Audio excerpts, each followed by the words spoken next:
खुलुमबाय बड'सा स्टुडिअ'आव दं आं मोगथां बसुमतारी।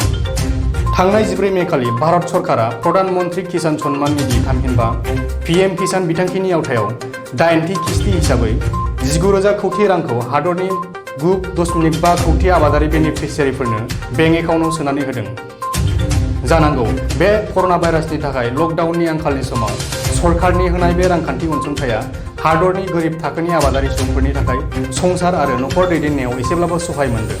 नखर संसार दैदेननायाव सहाय मोनगोननि मिजिंजों आखायाव बेंक पासबुक लानानै बेंकसिम थांदोंमोन बाक्सा जिल्लानि सिङाव थानाय गरेस्वर महरिपारा हालामनि फुखुरिपार ओनसोलनि थागिबि गोरिब रायजो राजाफोरा PM किसाननि रांखौ बख'नो होननानै। नाथाय दुखुनांथावदि लांदां आखाइजों अम्बासि गोसो लानानै बेंकनिफ्राय न' फारसे गिदिंना फैफिननांदों।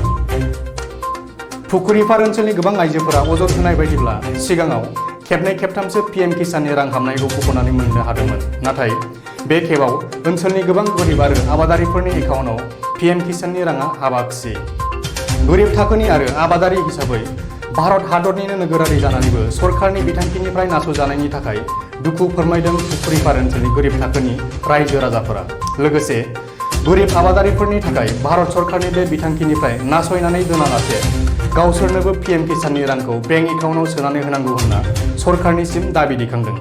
खुलुमबाय, आङो इमान खस्थ' खालामनानै बिथिंनिफ्राय बिथिं अनलाइन खालामै आङो खेबसेल' मोनदोंमोन। बिनिफ्राय मा जाखो खेबसे मोननायखौबो दाननानै होगारबाय। मानो होनोब्ला आं बे लकडाउननि दिनाव हौवायाबो हाजिरा खामला मावनो हाया, आंबो मावनो हाया। बिनिखायनो आंहा फिसाला सासे 12 बोसोरनिफ्राय बेमार जानानै दङ, धोनियालासे हामाखै। बिनिखायनो आं बे फैसाखौ खनसेबाबो खननैबाबो मोनोमोनब्ला आंहा बेसेबां सहाय मोनगौमोन।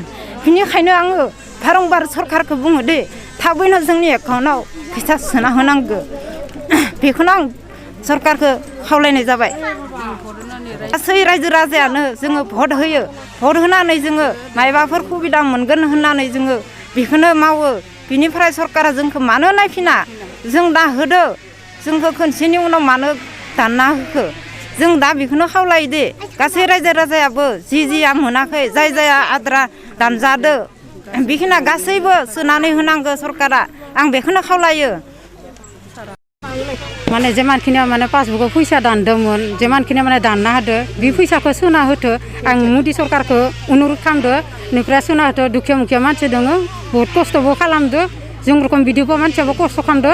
आं मोदि सरकारखौ बार अनुरद खालामदो, जों मोदि सरकारनो भट होआ नङा, भट होदो, जोंनो देरहादो। दिनै रायजो राजा देरहा होआबा बिबो जै जाया, बिबो सरकार जाया।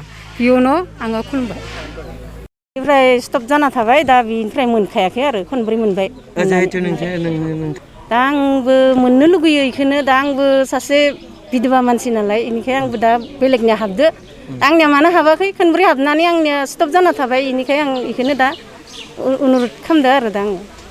ओमफ्राय हा दाननाय थांदो, ओमफ्राय ओइ कम्पिउटाराव नायदोंमोन आरो दाननाय थांदो होनना बुंदो आरो। जेनेबा इसानो बुंदो आरो दा हाबाखै, दानना थांदो होनना बुंबाय। ओमफ्राय सोबबोथ' रायजो राजाफोरा भट होनानैसो थिखांना लायो। बिसोरखौ आरो मानो दानो, मानो माबायो?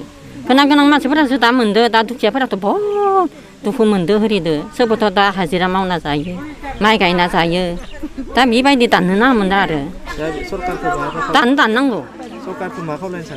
सरकारा बेबायदिनो सोबबो भट होदो नालाय, दा बेबायदिनो मोननो नांगौरा। रायजो राजाफोराथ' भट होआबाथ' रावबो मोना, आरो MLA मन्थ्रियाबो उथिया। बेनिखायनो दा मोननो नांगौ गासैबो। PM किसाननि फैसाखौ जोङो मोन्दोंमोन, आङो खनथाम ना खनब्रैसो मोन्दोंमोन। ओमफ्राय दा मोनाखै, मानो दाननाय थांखोबा? दा मोननांगौमोन फैसाखौ। दा मालाय खासेयानो किसुमाना गासैबो मोनजोबदो, खाब्रै खाबाबाबो। आरो खासे मानसियानो मोननै मोनथाम एकाउन्ट थानायाबो बिनियाबो हाबजोबदो, मोननै मोनथाम हाबदो। जोंनिया मोनसेयानो हाबाखै।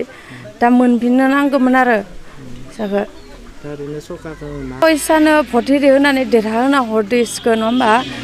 ओमफ्राय दा जोंखौबो नायफिनहरदोसै आक' दा नै लकडाउननि टाइमाव सोना होफिनथोसै जोंनो फैसाखौ आरोबाव। যিটো নেকি পাইছিলোঁ, এই পাৱামতকৈ এতিয়াও পালে অলপমান ভাল পালোঁ হয়। যেনিবাকৈ ঘৰখন গৰীব মানুহ, আমি চলাৰ অসুবিধা, খেতি খালা নাই, এনেকুৱা ধৰণৰ। কিহৰ কাৰণে মানে বন্ধ হৈ গ'ল এতিয়া আৰু আমি সেইখিনিকে যেনবাকে কামনা কৰিছোঁ গাঁৱত কেইবাৰ পাইছে? তিনিবাৰ পাইছোঁ চাই